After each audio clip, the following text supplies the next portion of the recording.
Good evening, everyone. I hope everyone is well tonight.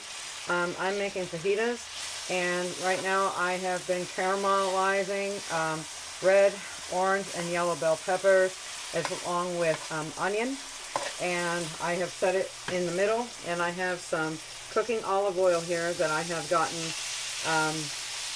real hot here, and I'm going to add the meat. Also, I salt and pepper my meat after I slice it then.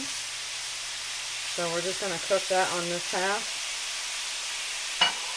And even though one packet says it does one batch, I always use two because I like the extra kick and the extra flavor.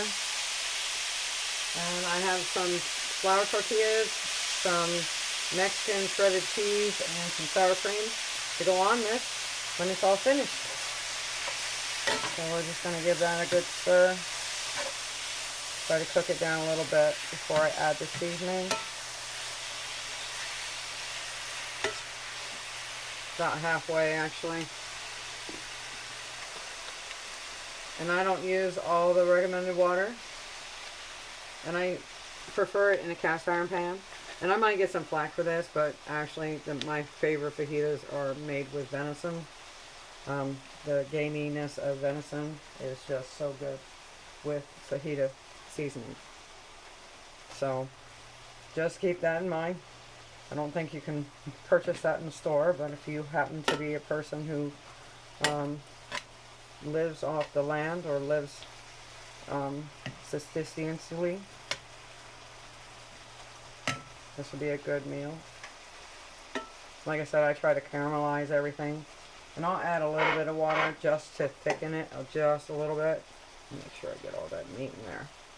There we go. Try to keep that separate. There we go. Just to thicken the sauce up. And then I'm just going to leave it alone for a second or two here because it's got to cook. One of my daughters, she is an over-stirrer. She likes to stir too much. And I'm like, honey, you have to let things cook. But, so that's it.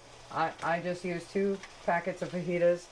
I use about a half of orange and a half of a yellow bell pepper and a full red bell pepper. You can use green bell peppers too. They're a little bit more earthy tasting to me. I like the red and the yellows are a little bit earthy to me, so that's about as earthy as I like. But I won't not eat them if they have green ones in them. So that's it. I'm having fajitas, and I swear to you, it takes longer to prepare for fajitas than it is to cook it. So I hope everybody has a pleasant evening, and I'll see you next time for the next thing I cook. All right. Good night.